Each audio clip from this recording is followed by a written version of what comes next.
மாணவர்கள் அனைவருக்கும் என்னுடைய அன்பார்ந்த வணக்கத்தை தெரிவித்துக் கொள்கிறேன். இன்னைக்கு பார்க்க போற பாடம் என்ன அப்படின்னா, அடிப்படை இயந்திரவியல் பாடத்தில் இருக்கக்கூடிய மில்லிங் இயந்திரத்தை பற்றி தான் நம்ம இந்த வகுப்பில் பார்க்க போகிறோம். ஸோ போன வகுப்பில் இந்த மில்லிங் இயந்திரத்தை பற்றி சில டாபிக்கள் பார்த்தோம். இன்னைக்கு என்ன பார்க்க போகிறோம் அப்படின்னா, இந்த மில்லிங் இயந்திரத்தில் பனிப்பொருளை பிடிப்பதற்கு பயன்படக்கூடிய பிடிக்கும் உபகரணங்கள், அதாவது ஆங்கிலத்தில் சொல்லணும் அப்படின்னா wood holding devices, இதை பற்றி தான் நம்ம இந்த வகுப்பில் பார்க்க போகிறோம். ஸோ பொதுவாகவே பார்த்தீங்க அப்படின்னா நம்ம இதுக்கு முன்னாடி படித்த 4 இயந்திரங்கள் படிச்சிருக்கோம். ஸோ அதாவது கடைசல் இயந்திரம், உருவமைக்கும் இயந்திரம், துளையிடும் இயந்திரம், அரைப்பு இயந்திரம். ஸோ இந்த 4 இயந்திரங்களையுமே பொதுவாக நம்ம பனிப்பொருளை பிடிப்பதற்கு பயன்படுத்தக்கூடிய சாதனம் என்ன அப்படின்னா வைஸ் அப்படின்றத நம்ம படிச்சிருக்கோம். அதே போல இந்த மில்லிங் இயந்திரத்திலையும் பனிப்பொருளை பார்த்தீங்க அப்படின்னா எளிதாகவும் விரைவாகவும் பிடிக்கக்கூடிய ஒரு பிடிப்பு உபகரணம் எது அப்படின்னு பார்த்தீங்க அப்படின்னா இந்த வைஸ் தான். ஸோ இதுதான் பார்த்தீங்கன்னா நம்ம தேவைகளுக்கு ஏற்ப பார்த்தீங்கன்னா பயன்படுத்துவதற்கு வசதியாக வடிவமைக்கப்பட்டுள்ள ஒரு பிடிப்பு சாதனம். சரிங்களா? அதை பார்த்தீங்க அப்படின்னா நம்மளுடைய தேவைகளுக்கு தகுந்த மாதிரி 4 வகைகளாக என்ன செஞ்சிருக்காங்க அப்படின்னா பிரிச்சிருக்காங்க இந்த வைஸ். என்னென்ன வைஸ் அப்படின்னு பார்த்தோம் அப்படின்னா, ஒன்று சாதாரண வைஸ், இங்கே பார்த்தீங்கன்னா தெரியும் சாதாரண வைஸ். அடுத்து பார்த்தீங்கன்னா சுழலும் வைஸ், அடுத்து சாய்வுதள வைஸ் மற்றும் யூனிவர்சல் வைஸ் அப்படின்னு சொல்லி நம்மளுடைய தேவைகள் அப்படின்னா பனிப்பொருளை அந்த பனிமேடையில் பொருத்துவதற்கு வசதியாக இந்த 4 வகைகளான வைஸ்களானது பனிமனைகளில் பயன்படுத்தப்பட்டு வருகின்றது. இப்போ அதனுடைய அமைப்பு தான் இங்கே கொடுத்துருக்காங்க. சரிங்களா? ஒன்று பார்த்தீங்கன்னா சுழலும் வயசு, இன்னொன்று பார்த்தீங்கன்னா சாதாரண வயசு, யூனிவர்சல் வயசு. ஸோ இந்த அமைப்புகளில் தான் பார்த்தீங்கன்னா இந்த வயசானது வடிவமைக்கப்பட்டிருக்கும். சரிங்களா? இப்போ இந்த ஒவ்வொரு வயசும் நம்ம எப்படி பனிமனைகளில் பயன்படுத்தப்படுகின்றது அப்படின்றத பார்க்கலாம். மில்லிங் இயந்திரத்தில் பார்த்தீங்க அப்படின்னா இப்போ சில இடத்துல பார்த்தீங்கன்னா கனமான ஒழுங்கற்ற பனிப்பொருட்கள் இருக்கும். ஸோ அப்போ அந்த கனமான ஒழுங்கற்ற பனிப்பொருட்களை பிடிப்பதற்கு எதை பயன்படுத்துறாங்க அப்படின்னா சில இயந்திரங்கள்ல பார்த்தீங்கன்னா அந்த பனிமேடையின் மேற்புறத்திலேயே பார்த்தீங்கன்னா டி வடிவத்தில் பார்த்தீங்கன்னா பள்ளங்களானது வெட்டப்பட்டிருக்கும். சரிங்களா? அப்போ அந்த டி வடிவ பள்ளங்களை பயன்படுத்தி நம்ம என்ன செஞ்சுக்கலாம் அப்படின்னா நேரடியாக அந்த பனிப்பொருளை பனிமேடையில் என்ன செய்ய முடியும் அப்படின்னா பிடிக்க முடியும். சரிங்களா? எங்க இந்த மாதிரிக்கு பயன்படுத்துறாங்க அப்படின்னா மிக கனமாக இருக்கக்கூடிய பனிப்பொருட்கள் அல்லது ஒழுங்கற்ற வடிவமுடைய பனிப்பொருட்களை இந்த மில்லிங் இயந்திரத்தில் பிடிப்பதற்கு இந்த முறையை பயன்படுத்தலாம், அதாவது நேரடியாக பொருத்தும் முறை. இது தவிர வேற என்ன முறையை பயன்படுத்தலாம் அப்படின்னா பனிப்பொருளை பிடிப்பதற்கு, இப்போ உதாரணத்துக்கு உருளை வடிவமான பனிப்பொருள் இருக்கு அப்படின்னா அந்த பனிப்பொருளை பிடிப்பதற்கு எதை பயன்படுத்துறாங்க அப்படின்னா வி பிளாக் அப்படின்ற ஒரு சாதனத்தை பயன்படுத்தி இந்த உருளை வடிவ பனிப்பொருளானது பிடிக்கப்படுகின்றது. சரி, அப்படி இந்த உருளை வடிவமான பனிப்பொருளை எந்த வேலைகள் செய்யும் பொழுது இந்த வி பிளாக்கை பயன்படுத்துறாங்க அப்படின்னா இந்த உருளை வடிவமாக இருக்கக்கூடிய பனிப்பொருளை சாவி பள்ளம் மற்றும் சமமட்ட பரப்பு இழைத்தல் போன்ற வேலைகளை செய்வதற்காக என்ன செய்யறாங்க அப்படின்னா இந்த வி பிளாக்குகளை நம்ம பயன்படுத்துறோம் பனிப்பொருளை பிடிப்பதற்கு.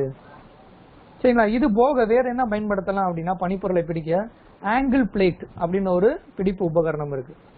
அந்த உபகரணத்தை கூட நம்ம என்ன செய்யலாம் அப்படின்னா பனிப்பொருளை பிடிப்பதற்கு பயன்படுத்தலாம். அடுத்து பாத்தீங்கன்னா இப்போ ஒரே மாதிரியான பொருட்கள் ஒரு தொழிற்சாலையில பாத்தீங்க அப்படின்னா அதிக அளவு உற்பத்தி செஞ்சுக்கிட்டே இருக்காங்க. அப்போ ஒவ்வொரு பனிப்பொருளையும் உற்பத்தி செய்து முடிச்சதுக்கு அப்புறம் அடுத்த பனிப்பொருளை பிடிப்பதற்கு நம்ம என்ன செய்யணும் அப்படின்னா அந்த பிடிப்பு சாதனத்தை ரெடி பண்ணணும். அப்ப அதுக்கு பாத்தீங்கன்னா டைம் பாத்தீங்க அப்படின்னா அதிகமாகும். சரி, ஒவ்வொரு பனிப்பொருளா நம்ம மாத்திக்கிட்டே இருக்கணும் அப்படின்னா அப்ப அந்த மாதிரியான இடங்கள்ல என்ன பயன்படுத்துறாங்க அப்படின்னா அந்த பனிப்பொருளை பிடிப்பதற்கு பிக்சர் அப்படின்ற ஒரு பிடிப்பு சாதனத்தை பயன்படுத்துறாங்க. இந்த பிக்சர் பயன்படுத்துவதன் மூலமா என்ன செய்யலாம் அப்படின்னா அதிக அளவு எண்ணிக்கையில நம்ம என்ன செய்ய முடியும் அப்படின்னா பனிப்பொருட்களை பிடித்து உற்பத்தி செய்ய முடியும். சரிங்களா? அப்ப ஒரே மாதிரியான அதிக எண்ணிக்கையில் தயாரிக்கக்கூடிய பனிப்பொருட்களை எளிதாகவும் விரைவாகவும் பிடிப்பதற்காக எந்த சாதனத்தை பயன்படுத்துறாங்க அப்படின்னா பிக்சர்ஸ் அப்படின்ற சாதனத்தை பயன்படுத்துறாங்க. ஸோ இதெல்லாம் பார்த்தீங்க அப்படின்னா பனிப்பொருளை பிடிப்பதற்காக பயன்படுத்தக்கூடிய உபகரணங்கள் இதெல்லாமே. சரியா? ஒன்று வைஸ் மூலம் பொருத்தலாம் அப்படின்னு படித்தோம். இன்னொன்று வந்து பார்த்தீங்கன்னா டீ போல்டு மூலமாக நேரடியாக பனிமேடையில் பொருத்துவ முறை படித்தோம். இப்போ உருளை வடிவமான பொருட்கள் இருந்தால் அதை வந்து வி பிளாக் மூலமாக பிடிக்கலாம் அப்படின்னு சொல்லி பார்த்தோம். அதுபோக என்னன்னா ஆங்கிள் பிளேட் அப்படின்ற உபகரணத்தை பயன்படுத்தியும் பனிப்பொருட்களை நம்ம பிடிக்கலாம் அப்படின்னு படித்தோம். அதுக்கப்புறம் வந்து பார்த்தீங்கன்னா அதிக அளவு உற்பத்தி செய்யக்கூடிய இடங்கள்ல வந்து ஃபிக்சர்ஸ் அப்படின்ற உபகரணத்தை பயன்படுத்தியும் பனிப்பொருட்களை நம்ம எளிதில் விரைவாகவும் பிடிக்கலாம் அப்படின்னு படித்தோம். ஸோ இந்த முறைகள் எல்லாமே பார்த்தீங்க அப்படின்னா மில்லிங் இயந்திரத்தில் பனிப்பொருளை பிடிப்பதற்காக பயன்படுத்தக்கூடிய முறைகள். சரியா? ரைட். இப்போ நம்ம அடுத்து என்ன பார்க்க போறோம் அப்படின்னா இந்த மில்லிங் இயந்திரத்தில் பயன்படுத்தக்கூடிய இந்த வெட்டு கருவிகள் இருக்கா பார்த்தீங்களா, அதாவது கட்டிங் டூல்ஸ் அப்படின்னு சொல்லுவோம் அல்லது கட்டர் அப்படின்வோம். ஸோ இந்த வெட்டு கருவிகளை பிடிப்பத பயன்படக்கூடிய சாதனங்கள் இருக்கு பார்த்தீங்களா. ஸோ இதுக்கு முன்னாடி படித்தது நம்ம பனிப்பொருளை பிடிக்க பயன்படக்கூடிய சாதனங்கள் படித்தோம்.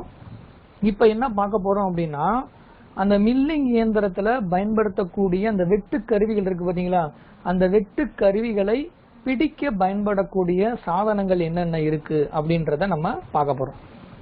சரிங்களா? இந்த மில்லிங் இயந்திரத்தில் பார்த்தீங்கன்னா கிட்டத்தட்ட ஒரு 4 வகையான பிடிப்பு சாதனங்களை பயன்படுத்துறாங்க. அதாவது வெட்டுக்கருவியை பிடிக்கும் சாதனங்களை பயன்படுத்துறாங்க. அது என்னென்ன அப்படின்னா ஃபர்ஸ்ட் பாருங்க, ஒன்று சுழல் தண்டு, ரெண்டாவது வந்து பார்த்தீங்கன்னா காலட், மூணாவது வந்து பார்த்தீங்கன்னா அடாப்டர் அப்படின்றது, நான்காவது வந்து மறையாணி சுழல் தண்டு. இந்த 4 வகை வெட்டுக்கருவி பிடிப்பு சாதனங்களை பயன்படுத்தி மில்லிங் இயந்திரத்தில் அந்த வெட்டுக்கருவிகளானது பிடிக்கப்படுகின்றது. சரிங்களா? இப்ப இந்த 4 முறைகள்லையும் எப்படி வெட்டுக்கருவிகள் பிடிக்கப்படுகின்றது அப்படின்றத நம்ம ஒவ்வொன்றா அதனுடைய படத்தின் மூலமாக தெளிவாக பார்க்கலாம். இதுல நம்ம ஃபர்ஸ்ட் பார்க்க போறது என்ன பார்த்தீங்கன்னா சுழல் தண்டு. அதாவது என்ன சொல்லுவாங்கன்னா ஆங்கிலத்தில் ஆர்பர் அப்படின்வாங்க. இப்போ இந்த சுழல் தண்டினுடைய அமைப்பு தான் இங்கே கொடுத்துருக்காங்க. ஸோ இந்த அமைப்பு தான் பார்த்தீங்க அப்படின்னா சுழல் தண்டு அப்படின்றது. இதுதான் வந்து இந்த வெட்டுக்கருவியை பிடிக்க பயன்படக்கூடிய ஒரு முறை. சரிங்களா? இதுல வந்து பாத்தீங்கன்னா என்னென்ன பாகங்கள் இருக்குன்னு பார்த்தலாம். ஃபர்ஸ்ட் இந்த கார்னர்ல பாத்தீங்கன்னா இது வலது பக்க முனை, இது இடது பக்க முனை. இந்த இடது பக்க முனையில பாத்தீங்கன்னா கடைசியில இழுவை போல்டு அப்படின்னு இருக்கும். அந்த இழுவை போல்டுக்கு முன்னாடி வந்து பாத்தீங்கன்னா சரிவு காம்பு அப்படின்ற பகுதி இருக்கும். சரிங்களா? இது வந்து உலோக உரைகள். உலோக உரைகள் அப்படின்னா என்னன்னா புஷ் சொல்லுவோம் பாத்தீங்களா ஆங்கிலத்துல, அந்த புஷ் தான் இங்க உலோக உரைகள் கொடுத்திருக்காங்க. இந்த நடுவுல பொருத்தப்பட்டிருக்கக்கூடிய இந்த பாகம் என்ன பாத்தீங்கன்னா வெட்டுக்கருவி. அதே மாதிரி இந்த வலது பக்க முனையில வந்து பாத்தீங்கன்னா பேரிங் அப்படின்ற ஒரு சாதனமானது பொருத்தப்பட்டிருக்கும். ஸோ இதுதான் பாத்தீங்கன்னா இந்த சுழல் தண்டினுடைய அமைப்பு மற்றும் அதில் இருக்கக்கூடிய பாகங்கள். சரிங்களா? இப்போ இது எப்படி எந்த அமைப்புல இருக்கு, இதுல எப்படி வெட்டுக்கருவியானது பொருத்தப்பட்டிருக்கு அப்படின்றத நம்ம பார்க்கலாம். இது பார்ப்பதற்கு எப்படி இருக்கும் பாத்தீங்க அப்படின்னா இது மையத்துல வந்து துளையுடைய வெட்டுக்கருவிகளை, அதாவது இந்த சுழல் தண்டு அப்படின்றது எந்த வெட்டுக்கருவிகளை பிடிக்க பயன்படுகிறது அப்படின்னா அந்த வெட்டுக்கருவியினுடைய மையத்துல வந்து பாத்தீங்க அப்படின்னா துளை இருக்கும். சரிங்களா? அந்த துளையுடைய வெட்டுக்கருவிகளை பிடிக்க பயன்படக்கூடிய சாதனம் தான் என்னது, இந்த சுழல் தண்டு அப்படின்னு பேரு. இதுல வந்து பாத்தீங்க அப்படின்னா 3 வகைகள் இருக்கு. சரிங்களா? அந்த 3 வகைகள் என்ன பாத்தீங்கன்னா, ஒன்னு பைலட் முனை உடையதாகவும், இரண்டாவது வகை முழுவதும் ஒரே அளவு உருளையாகவும், மூன்றாவது வகை வந்து பாத்தீங்கன்னா குட்டையாகவும் இருக்கும். இந்த 3 வகைகளும் எதை பொறுத்து பிரிக்கப்பட்டுள்ளது அப்படின்னு பாத்தீங்க அப்படின்னா காம்பு பாகம்.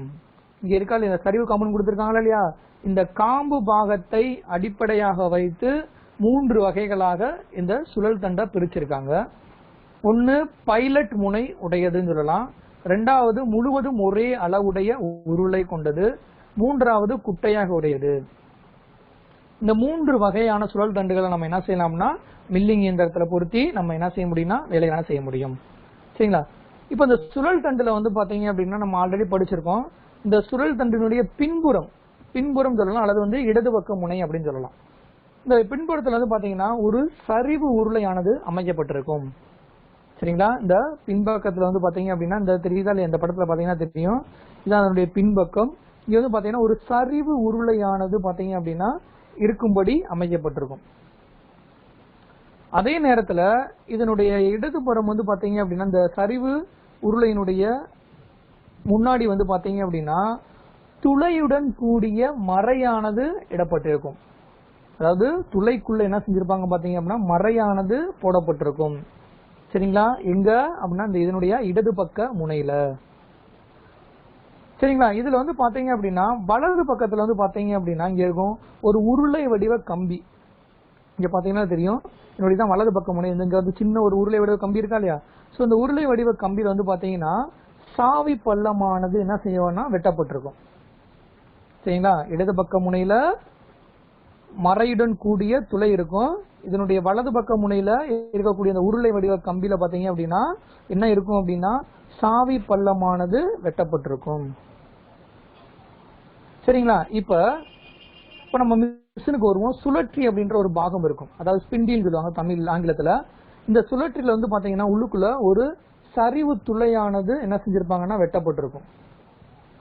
எதுக்கு இந்த சரிவு துளை வெட்டப்பட்டிருக்கு அப்படின்னா அந்த சுழல் தண்டினுடைய சரிவு இருக்கு பாத்தீங்களா, அந்த சரிவானது இந்த சுழல் தண்டு, இந்த சரிவு இருக்கா இல்லையா, இதுதான் சுழல் தண்டினுடைய சரிவு.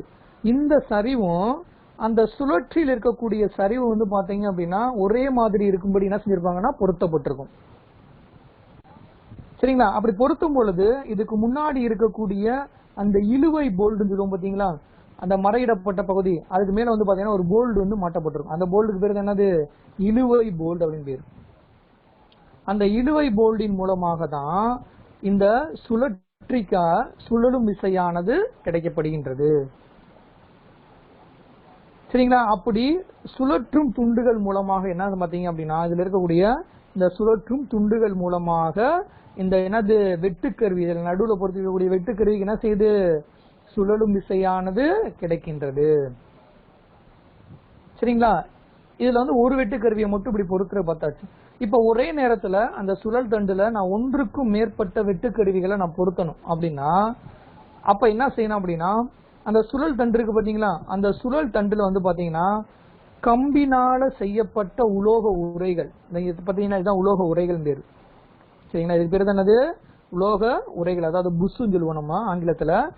இந்த உலோக உரைகளை நம்ம என்ன செய்யணும் அப்படின்னா இந்த சுழல் தண்டு இருக்கா பாத்தீங்களா சாப்ட்ல, இந்த சாப்ட்ல நம்ம என்ன செய்யணும்னா பொருத்தி என்ன செஞ்சுக்கலாம் அப்படின்னா ஒன்று அல்லது அதற்கு மேற்பட்ட வெட்டுக்கருவிகளை நம்ம என்ன செய்ய முடியும் அப்படின்னா ஒரே நேரத்துல பொருத்தி இயந்திர பணியானது செய்ய முடியும்.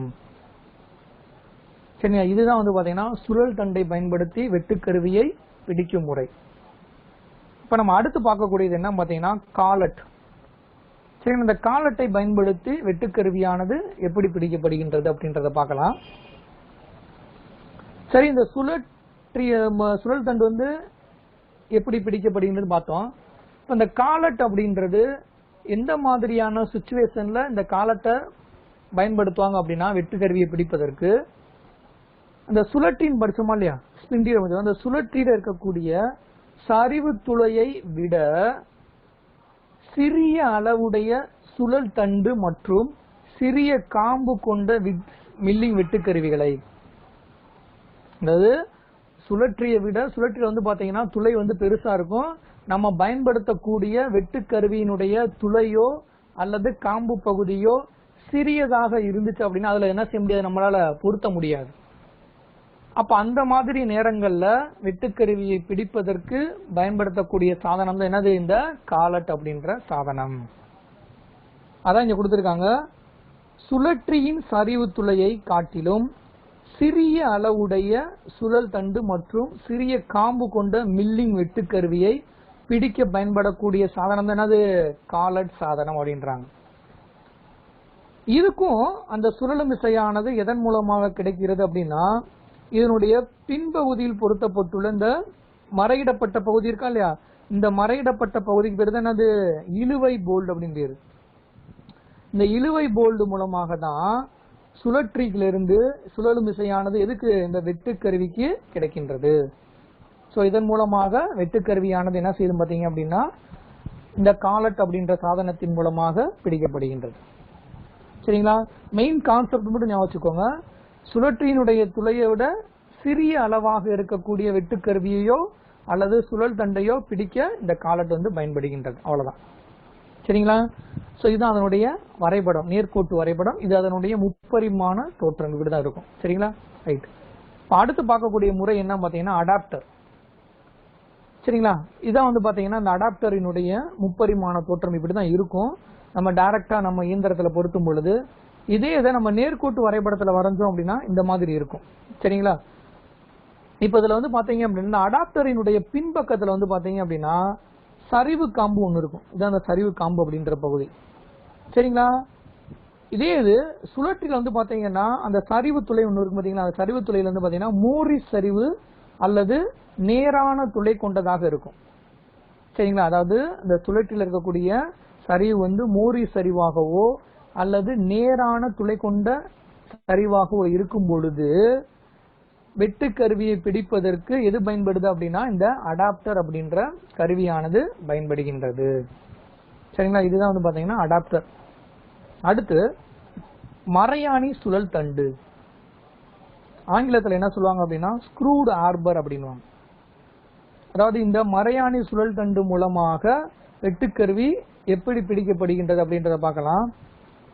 இது எந்த மாதிரியான வெட்டுக்கருவிகளை பிடிக்க பயன்படுது அப்படின்னா இந்த மரையாணி சுழல் தண்டு. அதிலே பாருங்க வார்த்தையிலே மரையாணி வந்துருச்சு. அப்ப ஒரு வெட்டுக்கருவியினுடைய உள்மறை இருக்கக்கூடிய, அதாவது ஒரு வெட்டுக்கருவிக்கு நடுவுல ஒரு துளை இருக்கு, அந்த துளைக்கு நடுவுல வந்து பாத்தீங்கன்னா மறையிடப்பட்டிருக்கக்கூடிய கருவி, அதான் என்ன சொல்றாங்க அப்படின்னா உள்மறையுள்ள சிறிய மில்லிங் வெட்டுக்கருவியை, அது உள்மறையுள்ள சிறிய மில்லிங் வெட்டுக்கருவியை பிடிக்க பயன்படக்கூடிய சாதனம் தான் இது இந்த மரையாணி சுழல் தண்டு. இங்க பாத்தீங்கன்னா தெரியும், இதை வெட்டுக்கருவி இங்க கொடுத்துருக்காங்க. இந்த வெட்டுக்கருவிக்கு மையத்துல வந்து பாத்தீங்கன்னா இந்த இடத்துல துளை இருக்கும், இந்த துளைக்கு நடுவில் வந்து பாத்தீங்கன்னா மறை போட்டிருப்பாங்க. ஸோ இந்த மறையை பயன்படுத்தி என்ன செய்வாங்க அப்படின்னா இந்த சுழல் தண்டினுடைய முன்னாடி என்ன செஞ்சுருவாங்கன்னா நல்லா ஃபிக்ஸ் பண்ணிடுவாங்க. சரிண்ணா? அப்ப இந்த சுழல் தண்டு எதுக்கு பயன்படுது அப்படின்னா உள்மறை உள்ள சிறிய மில்லிங் வெட்டுக்கருவிகளை பிடிக்க பயன்படக்கூடிய சாதனம் தான் எது இந்த மரையாணி சுழல் தண்டு. சரிங்களா? இதை பிடிப்பதற்கு ஏத்தமாக என்ன செஞ்சிருப்பாங்கன்னா இதான் இந்த மரையாணி சுழல் தண்டினுடைய வலது பக்க முனை. இந்த முனையில வந்து பாத்தீங்கன்னா மறையிடப்பட்டிருக்கும். அந்த மறையில தான் பாத்தீங்கன்னா இந்த வெட்டுக்கருவி என்ன செய்வாங்கன்னா பொருத்திருக்காங்க. சரிங்களா? இடது பக்கத்துல வந்து பாத்தீங்கன்னா ஒரு சரிவானது கொடுக்கப்பட்டிருக்கும். இந்த சரிவு தான் பாத்தீங்கன்னா சுழற்றில் வந்து இருக்கக்கூடிய சரிவுடன் பொருந்தும்படி என்ன செஞ்சிருப்பாங்க அப்படின்னா அது வழக்கம் போல தயாரிச்சிருப்பாங்க. ஸோ இதுதான் பாத்தீங்கன்னா மரையாணி சுழல் தண்டு மூலமாக வெட்டுக்கருவியை பிடிக்கும் முறை. சரிங்களா? இப்போ இது வந்து 4 முறைகள் படித்தோம். அது வெட்டுக்கருவியை பிடிக்கக்கூடிய முறைகள் 4. 1 சுழல் தண்டு, சரிங்களா? இன்னும் 2வது வந்து பாத்தீங்க அப்படின்னா அடாப்டர், 3வது வந்து பாத்தீங்கன்னா காலட், 4வது வந்து பாத்தீங்கன்னா மரையாணி சுழல் தண்டு. இந்த 4 முறைகளை பயன்படுத்தியும் மில்லிங் இயந்திரத்துல வெட்டுக்கருவிகள் எவ்வாறு பிடிக்கப்படுகின்றது அப்படின்றத பார்த்தாச்சு. இப்ப நம்ம அடுத்து பார்க்க போறது என்ன பாத்தீங்கன்னா மில்லிங் இயந்திரத்துல பயன்படுத்தக்கூடிய சிறப்பு சேர்க்கைகள் அப்படின்வாங்க. சிறப்பு சேர்க்கைகள் அப்படின்னு என்னன்னா மில்லிங் மிஷின் அட்டாச்மெண்ட் அப்படின்னு ஆங்கிலத்துல.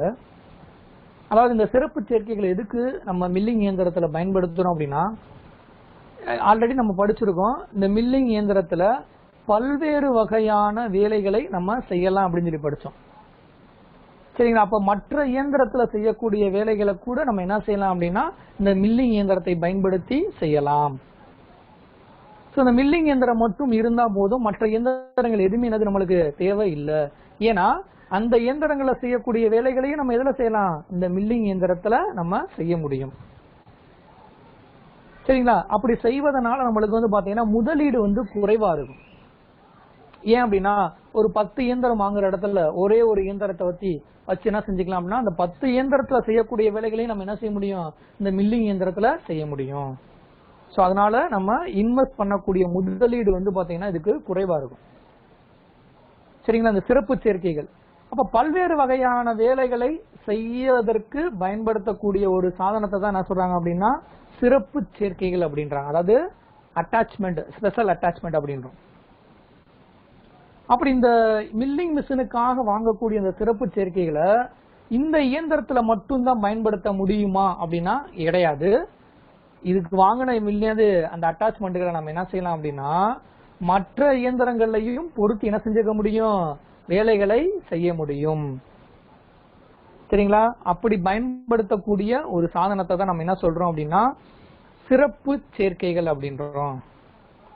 சரிங்களா? அப்படி இந்த சிறப்பு சேர்க்கைகளை பயன்படுத்தி நம்ம என்ன செய்யலாம் அப்படின்னா நுணுக்கமாகவும் வேகமாகவும் என்ன செய்ய முடியும் அப்படின்னா உற்பத்தி செய்ய முடியும் ஒரு இயந்திரத்துல. சரி, அப்ப மில்லிங் இயந்திரத்துல என்னென்ன இந்த அட்டாச்மெண்ட்கள், அதாவது ஸ்பெஷல் அட்டாச்மெண்ட் சிறப்பு சேர்க்கைகளை பயன்படுத்துறாங்க அப்படின்றத நம்ம பார்க்கலாம். இதுல பல்வேறு வகைகள் இருக்கு. அதுல நம்ம சில இதை மட்டும் நம்ம என்ன செய்யலாம்னா பார்க்கலாம். அதுல ஃபர்ஸ்ட் நம்ம பார்க்க போறது என்ன அப்படின்னா செங்குத்து மில்லிங் தலை. ஆங்கிலத்துல சொல்லணும் அப்படின்னா வெர்டிக்கல் மில்லிங் அட்டாச்மெண்ட் அப்படின்னு பேரு. சரிங்களா? இப்ப இந்த வெர்டிக்கல் மில்லிங் அட்டாச்மெண்ட் உடைய அமைப்பு தான் இங்க படத்துல கொடுத்திருக்காங்க. சோ இதுதான் வந்து பாத்தீங்கன்னா இந்த செங்குத்து மில்லிங் தலையினுடைய அமைப்பு, அது பொருத்தக்கூடிய பாகங்கள் எல்லாமே இருக்கு. சரிங்களா? இத எதுல பொருத்துவாங்க அப்படின்னா கிடைமட்ட மில்லிங் இயந்திரம் அப்படின்னு சொல்லி ஒரு இயந்திரம் படிச்சோம். சரி, ஒவ்வொரு வகை செங்குத்து மில்லிங் இயந்திரம் சொல்லி ஒன்று படிச்சோம், யூனிவர்சல் மில்லிங் இயந்திரம் சொல்லி ஒன்று படிச்சோம். இப்போ ஒவ்வொரு மில்லிங் இயந்திரத்தை நம்ம தனித்தனியா வாங்கணுமானா கிடையாது. கிடைமட்ட மில்லிங் இயந்திரம் மட்டும் நம்ம வாங்கினா போதும். சோ மற்றபடி என்ன செஞ்சுக்கலாம்னா இந்த சிறப்பு சேர்க்கைகளை பொறுத்து நம்ம மற்ற இயந்திரங்களாக இதை மாற்ற முடியும். அதே போலதான் நம்ம இந்த செங்குத்து மில்லிங் தலையையும் நம்ம என்ன செய்ய போறோம்னா கிடைமட்ட மில்லிங் இயந்திரம் இருக்கு பாத்தீங்களா, அந்த கிடைமட்ட மில்லிங் இயந்திரத்தினுடைய தூண் பாகம் வந்து இருக்கும் படிச்சோம். அதாவது செங்குத்தாக இருக்கக்கூடிய ஒரு தூண் பாகம் இருக்கும் சொல்லி படிச்சோம். அந்த தூண் பாகத்தினுடைய முகப்பு பகுதி அப்படின்னா முன்னாடி இருக்கக்கூடிய பகுதியில நம்ம என்ன செய்யலாம் அப்படின்னா அதுல இருக்கக்கூடிய அந்த செட்டப் என்ன செஞ்சுக்கலாம்னா கழட்டிட்டு இந்த செங்குத்து மில்லிங் தலையை நம்ம என்ன செஞ்சுக்க முடியும்னா பொருத்தி என்ன செய்யலாம் அப்படின்னா அந்த கிடைமட்ட மில்லிங் இயந்திரத்தை என்ன மாற்ற முடியும், செங்குத்து மில்லிங் இயந்திரமாக மாற்ற முடியும். சரிங்களா? வேற ஒண்ணும் பண்ண தேவையில்ல. அந்த கிடைமட்ட மில்லிங் இயந்திரத்தினுடைய மேல இருக்கக்கூடிய அந்த ஆர்பர் சப்போர்ட் அப்படின்ற ஒரு பகுதி இருக்கும், நம்ம படிச்சிருப்போம். சுழல் தண்டு அப்படின்றத படிச்சிருப்போம். அந்த சுழல் தண்டு பொருத்தக்கூடிய பாகத்தை மட்டும் கலட்டிட்டு இந்த செங்குத்து மில்லிங் தலை அப்படின்ற பாகத்தை நம்ம பொருத்தினோம்னா என்னாகும், இந்த கிடைமட்ட மில்லிங் இயந்திரமானது என்ன இயந்திரமாக மாற்ற முடியும், செங்குத்து மில்லிங் இயந்திரமாக மாற்றப்படுகிறது. சரிங்களா? அப்படி மாற்றம் அடைவதனால என்ன செய்யலாம் அப்படின்னா இந்த தலைபாகத்தை என்ன செஞ்சுக்கலாம் அப்படின்னா தேவையான கோணத்திற்கு நம்ம என்ன செய்ய முடியும், திருப்பி அமைத்து பல்வேறு வகையான வேலைகளை நம்ம என்ன செய்ய முடியும். சோ அதுதான் இந்த செங்குத்து மில்லிங் தலை, அதாவது வெர்டிக்கல் மில்லிங் அட்டாச்மெண்ட் அப்படின்னு பேர். இப்ப அடுத்து நம்ம பார்க்கக்கூடியது என்ன பாத்தீங்கன்னா யூனிவர்சல் மில்லிங் தலை. ஆங்கிலத்துல சொல்லணும் அப்படின்னா யூனிவர்சல் மில்லிங் அட்டாச்மெண்ட் அப்படின்னு பேரு. சோ இதனுடைய அமைப்பு தான் இங்க கொடுத்திருக்காங்க, இப்படிதான் இருக்கும். சோ இதே மாதிரி தான் இந்த கிடைமட்ட மில்லிங் இயந்திரத்தினுடைய முகப்பு பகுதியில வந்து அந்த ஆர்பர் சப்போர்ட் அப்படின்ற பகுதியை எடுத்துட்டு இந்த யூனிவர்சல் மில்லிங் தலையை பொருத்துவதன் மூலமாக என்ன ஆகும் பாத்தீங்கன்னா இந்த கிடைமட்ட மில்லிங் இயந்திரமானது எதோ மாற்றப்படுது, யூனிவர்சல் மில்லிங் மிஷினாக மாற்றப்படுகின்றது. சரிங்களா? இதுல வந்து பாத்தீங்கன்னா நார்மலா வந்து ஒரு சுழற்சியினுடைய தலைபாகத்தை வந்து நம்ம கிடைமாற்றமா நகர்த்த முடியும், செங்குத்தாக நகர்த்த முடியும். சரிங்களா? இந்த யூனிவர்சல் மில்லிங் தலையை பொருத்துவதன் மூலமாக நம்ம என்ன செஞ்சுக்கலாம் அப்படின்னா இதனுடைய தலையை தேவையான கோணத்துல நம்ம என்ன செஞ்சுக்க முடியும்னா திருப்பி அமைத்து அனைத்து வகையான வேலைகளையும் நம்ம என்ன செய்ய முடியும் அப்படின்னா செய்ய முடியும். எதை பயன்படுத்தி, இந்த யூனிவர்சல் மில்லிங் தலையை பயன்படுத்தி. அப்படி இருக்கக்கூடிய இந்த யூனிவர்சல் மில்லிங் தலை எதனுடன் பொருத்தப்படும் அப்படின்னு பாத்தீங்கன்னா உச்சிக்கை அப்படின்னு பேரு. அதான் ஆர்பர் சப்போர்ட். அந்த ஆர்பர் சப்போர்ட் அப்படின்ற அந்த ஆம் இருக்கா இல்லையா, அந்த ஆமுடன் என்ன செஞ்சிருப்பாங்க அப்படின்னா சேர்த்து இந்த யூனிவர்சல் மில்லிங் தலையானது பொருத்தப்பட்டிருக்கும். சரிங்களா? இந்த யூனிவர்சல் மில்லிங் தலையானது அதிக வேகத்தில் செயல்படக்கூடியதாக இருக்கும். சோ அதனால வந்து பாத்தீங்கன்னா உற்பத்தி வந்து நம்மளுக்கு என்ன செய்யும், அதிகமாக நடைபெறும். இதுதான் பாத்தீங்கன்னா யூனிவர்சல் மில்லிங் தலை அப்படின்னு பேர். அடுத்து பார்க்கக்கூடியது என்ன பாத்தீங்கன்னா அதிவேக மில்லிங் சேர்க்கை அப்படின்னு பேர்.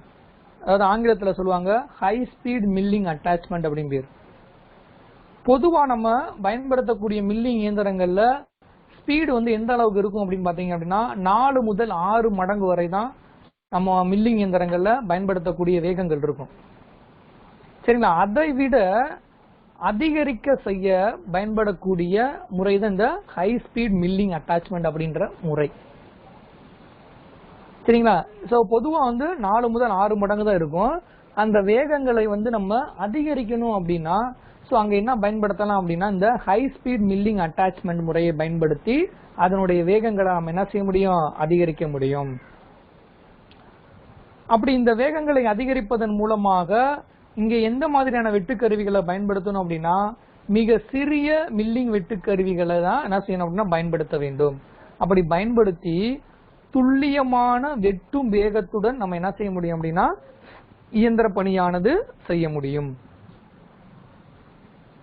சரிங்களா? இந்த சிறப்பு சேர்க்கையானது எங்க பொருத்தப்படும் அப்படின்னா மில்லிங் இயந்திரத்தினுடைய தூண் பாகம் இருக்கா இல்லையா, அந்த தூண் பாகத்தில் பொருத்தி என்ன செஞ்சுக்கலாம் அப்படின்னா இயந்திர பணியானது செய்யலாம்.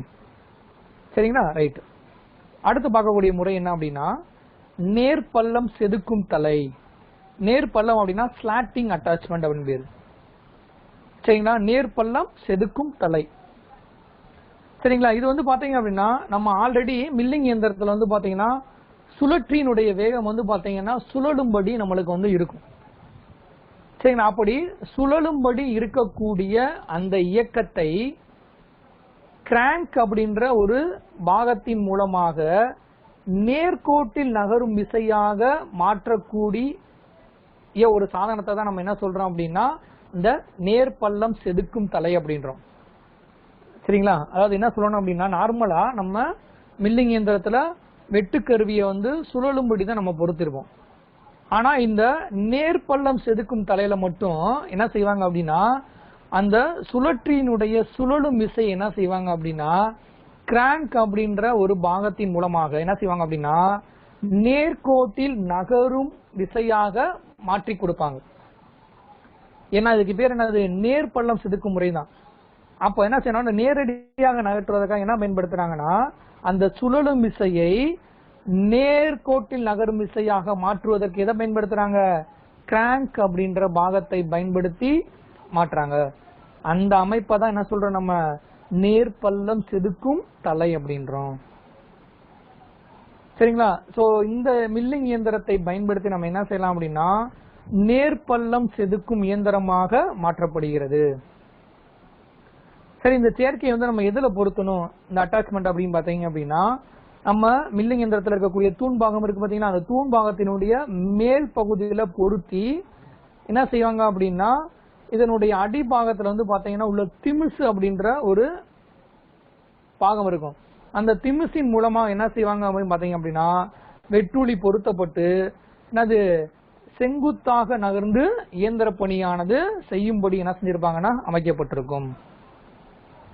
இதுல எந்த மாதிரியான பரப்புகளை வந்து நம்ம வந்து இயந்திர பணி செய்ய முடியும் அப்படின்னு பாத்தீங்க அப்படின்னா உள் மற்றும் வெளி சாவி பள்ளம். சரிங்களா? அதாவது ஒரு பாகத்தினுடைய உட்பகுதியில சாவி பள்ளம் வெட்டவும் வெளிப்பகுதியில சாவி பள்ளம் வெட்டவும் இந்த முறையை பயன்படுத்தலாம். அதுபோக ஸ்ப்ளைன் போன்ற வேலைகளை செய்யவும் இந்த முறையை நம்ம என்ன செய்யலாம் அப்படின்னா பயன்படுத்தலாம். அது மட்டும் இல்லாம என்ன செஞ்சுக்கலாம் அப்படின்னா இதுல பொருத்தப்பட்டுள்ள இந்த வெட்டுளி தலை இருக்கா இல்லையா, அந்த வெட்டுளி தலையை நம்ம என்ன செஞ்சுக்கலாம்னா தேவையான கோணத்திற்கு என்ன செஞ்சுக்கலாம் நம்ம சாய்த்து அமைத்து சாய்வான பரப்புகளையும் கூட என்ன செய்ய முடியும் இயந்திர பணியானது செய்ய முடியும். சரிங்களா? சோ இதான் நம்ம வந்து பாத்தீங்கன்னா நேர்பள்ளம் செதுக்கும் தலை அப்படின்றாங்க. இப்ப நம்ம அடுத்து பார்க்கக்கூடிய முறை என்ன பாத்தீங்கன்னா சுழலும் பனிமேடை வகை. ஆங்கிலத்தில் சொல்லணும்னா ரோட்டரி டேபிள் மில்லிங் அட்டாச்மெண்ட் அப்படின்னு பேர். சோ இதுக்கு முன்னாடி இருக்கக்கூடிய பனிமேடைலாம் வந்து பாத்தீங்க அப்படின்னா அதாவது நேர்கோட்டில் முன்னும் பின்னும் நகரும்படியோ அல்லது குறுக்குவசமாக நகரும்படி தான் இருக்கும் பொதுவா வந்து மில்லிங் இயந்திரத்துல. சரிங்களா? அப்ப அந்த பனிமேடை என்ற பாகத்தை தேவையான கோணத்துல நான் திருப்பி அமைக்கணும் அப்படின்னா அங்க பயன்படுத்தக்கூடிய ஒரு சேர்க்கை தான் என்னது இந்த சுழலும் பனிமேடை சேர்க்கை அப்படின்னு பேரு.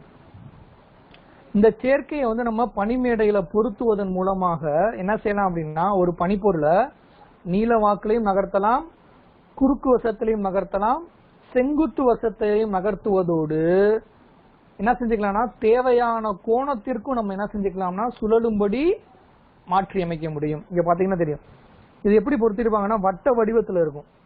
இந்த சுழலும் பனிமேடை சேர்க்கையானது எப்படி இருக்கும் பாத்தீங்கன்னா வட்ட வடிவத்துல இருக்கும். இந்த அதனுடைய மேற்பகுதியில் வந்து பாத்தீங்க அப்படின்னா டி வடிவத்துல பள்ளங்களானது வெட்டப்பட்டிருக்கும். தெரியுதா? இந்த பள்ளங்கள் இருக்கா, இந்த பள்ளத்தின் மூலமா என்ன செஞ்சுக்கலாம் அப்படின்னா நம்ம பனிப்பொருளை வந்து என்ன செய்யணும்னா துல்லியமாக என்ன செய்ய முடியும், பொருத்தி என்ன செய்ய முடியும், திருப்பி அமைக்க முடியும். சரிங்களா? அப்படி இந்த பனிமேடையை இந்த தேவையான கோணத்துல வந்து திருப்பி அமைப்பதற்கு எந்த பாகம் பயன்படுகிறது அப்படின்னா வாம் மற்றும் வாம் பற்சக்கரம், ஆங்கிலத்துல சொல்லணும்னா வாம் அண்டு வாம் கியர் அப்படின்ற ஒரு இயந்திர நுட்பமானது என்ன செஞ்சிருப்பாங்க அப்படின்னா இந்த பனிமேடையினுடைய உட்பகுதியில் என்ன செஞ்சிருப்பாங்கன்னா பொருத்தப்பட்டிருக்கும். என்னது? வாம் அண்டு வாம் கியர் அப்படின்றது. இந்த பற்சக்கரத்தின் மூலமாக என்ன செய்யலாம்னா அந்த பனிமேடையை தேவையான கோணத்திற்கு நம்ம என்ன செய்ய முடியும், சுழற்சி அமைக்க முடியும். சோ இதுதான் பாத்தீங்க அப்படின்னா சுழலும் பனிமேடை வகை. அடுத்து நம்ம பார்க்கக்கூடியது என்ன பார்த்தோம் அப்படின்னா குறியீடு தலை சேர்க்கை. ஆங்கிலத்தில் வந்து என்ன சொல்லுவாங்கன்னா இண்டெக்ஸிங் ஹெட் அட்டாச்மெண்ட் அப்படின்னு சொல்லுவோம். இது வந்து பார்ப்பதற்கு எப்படி இருக்கும் அப்படின்னா நம்ம கடைசல் இயந்திரம் சொல்லி ஒரு இயந்திரம் படிச்சோமா முத படம், ஸோ அந்த இயந்திரத்தில் நடைபெறக்கூடிய முறைமாக்கி தான் இருக்கும். சரிங்களா? ஸோ அது எப்படி பயன்படுது அப்படின்றத பார்க்கலாம். இதுல இந்த பனிப்பொருளை வந்து பார்த்தீங்க அப்படின்னா அதனுடைய அச்சு வழியாக பொருத்தினதுக்கு அப்புறம் குறிப்பிட்ட பிரிவுகளுக்கு மட்டும் பார்த்தீங்க அப்படின்னா சுழலச் செய்ய வந்து இந்த குறியீடு தலையானது பயன்படுகிறது.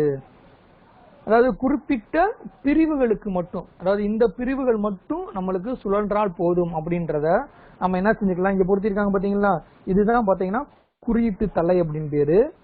சரிங்களா? இந்த குறியீட்டு தலை எதுக்கு பயன்படுது அப்படின்னா பனிப்பொருளை தான் பனிப்பொருள் பொருத்தக்கூடிய அச்சு. ஸோ பனிப்பொருளை அதன் அச்சு வழியாக துல்லியமாக ஒரு குறிப்பிட்ட பிரிவுகளுக்கு மட்டும் சுழலச் செய்வதற்கு பயன்படக்கூடிய ஒரு சாதனம் தான் என்னது, இந்த குறியீடு தலை சேர்க்கை அப்படின்னு பேரு. இதுல வந்து பாத்தீங்கன்னா ரெண்டு பாகங்கள் இருக்கும். ஒன்னு இதனுடைய இடது பக்கத்துல வந்து பாத்தீங்கன்னா குறியீடு தலை ஒன்று பொருத்தப்பட்டிருக்கும். அப்படியே அதுக்கு ஆப்போசிட்ல வந்து பாத்தீங்கன்னா தாங்கி முனை அப்படின்ற ஒரு பாகம் பொருத்தப்பட்டிருக்கும். சரிங்களா? இது ரெண்டும் சேர்ந்ததுதான் என்ன சொல்றாங்க அப்படின்னா குறியீட்டு முனைகள் அப்படின்னாங்க. இந்த குறியீடு தலையும் இந்த தாங்கி முனையும் இருக்கா இல்லையா, இந்த தாங்கி முனையும் சேர்ந்ததான் என்ன சொல்றாங்க அப்படின்னா குறியீடு முனைகள் அப்படின்றோம். சரிங்களா? இப்ப இந்த குறியீடு தலையினுடைய தலைப்பாகம் இருக்கு பாத்தீங்களா, இதுதான் தலைப்பாகம். இந்த தலைப்பாகத்துல வந்து பனிப்பொருளை பிடிப்பதற்கு எதை பயன்படுத்துறாங்க அப்படின்னா கவ்வின்னு என்ன தம்பி எடுத்தோம்னா சக்குன்னு அர்த்தம். சோ சக்கையும் இதனுடைய தாங்கி முனையில வந்து பாத்தீங்க அப்படின்னா டெட் சென்டர் அப்படின்ற ஒரு பாகத்தையும் பொறுத்து என்ன செய்வாங்க அப்படின்னா இந்த இரண்டு முனைகளுக்கு இடையில தான் பாத்தீங்கன்னா பனிப்பொருளானது என்ன செய்து பிடிக்கப்படுகிறது. எதுக்கு பாத்தீங்கன்னா இந்த தலைப்பாகத்துல பொருத்தப்பட்டுள்ள கவ்வி என்ற பாகத்துக்கு முனையும் அதனுடைய எதிர்பக்கத்தில் இருக்கக்கூடிய இந்த தாங்கி முனையில பொருத்தக்கூடிய இந்த டெட் சென்டர் அப்படின்ற இந்த இரண்டு முனைகளுக்கு இடையில தான் பாத்தீங்க அப்படின்னா இது பனிப்பொருளானது பிடிக்கப்படுகிறது. இதுல வந்து பாத்தீங்க அப்படின்னா இது வந்து மில்லிங் இயந்திரம், உருவமைக்கும் இயந்திரம், செதுக்கும் இயந்திரம் போன்றவற்றிலும் சரிங்களா இதை வந்து நம்ம என்ன செஞ்சுக்கலாம்னா பயன்படுத்தலாம். சரிங்களா? இந்த குறியீடு தலைமுறையை நம்ம எந்தெந்த இயந்திரங்களை பயன்படுத்தலாம் அப்படின்னா மில்லிங் இயந்திரத்துல பயன்படுத்தலாம், உருவமைக்கும் இயந்திரத்திலையும் என்ன செய்யலாம் நம்ம பயன்படுத்தலாம், செதுக்கும் இயந்திரத்திலையும் நம்ம என்ன செய்யலாம்னா இந்த குறியீடு தலை அப்படின்ற அது சிறப்பு சேர்க்கையை பயன்படுத்தி நம்ம என்ன செய்யலாம்னா இயந்திர பணியானது செய்யலாம். சரி, இதை பயன்படுத்தி எந்த வேலைகளை செய்யலாம் அப்படின்னு பாத்தீங்க அப்படின்னா பல்லினைகள் வெட்டலாம், நெளிவு பள்ளங்கள் வெட்டலாம், அதே நேரத்தில் சுருள் பள்ளம் வெட்டலாம். அதுக்கப்புறம் பாத்தீங்கன்னா கிளச்சு, ரேட்சட் போன்ற பல்வேறு வகையான வேலைகளை செய்வதற்கு இந்த குறியீடு தலை அப்படின்றது பயன்படுகிறது. எதுக்கு இந்த வேலைகள்லாம் செய்வதற்கு இதை பயன்படுத்துறாங்கன்னா இந்த வேலைகளை செய்யும் பொழுது சம பங்குகளாக பிரிக்க இந்த குறியீடு தலையானது பயன்படுகின்றது. எதை? அந்த சுழலும் விசையை பல பிரிவுகளாக அதாவது சம பங்குகளாக பிரிப்பதற்கு இந்த குறியீடு தலையானது பயன்படுகின்றது. சரிங்களா? இதுதான் பாத்தீங்க அப்படின்னா மில்லிங் இயந்திரத்துல பயன்படுத்தக்கூடிய சிறப்பு சேர்க்கைகள் இதெல்லாமே. சோ இதெல்லாம் எதுக்கு பயன்படுது அப்படின்னா மற்ற இயந்திரங்கள்ல செய்யக்கூடிய வேலைகளையும் என்னது நம்ம மில்லிங் இயந்திரத்துல செய்வதற்காக ஒரு பயன்படுத்தக்கூடிய ஒரு சாதனத்தை தான் என்ன சொல்றோம் சிறப்பு சேர்க்கைகள் அப்படின்றோம். சரிங்களா? சோ இதோட இந்த வகுப்பு முடிவடைகிறது. நன்றி, வணக்கம்.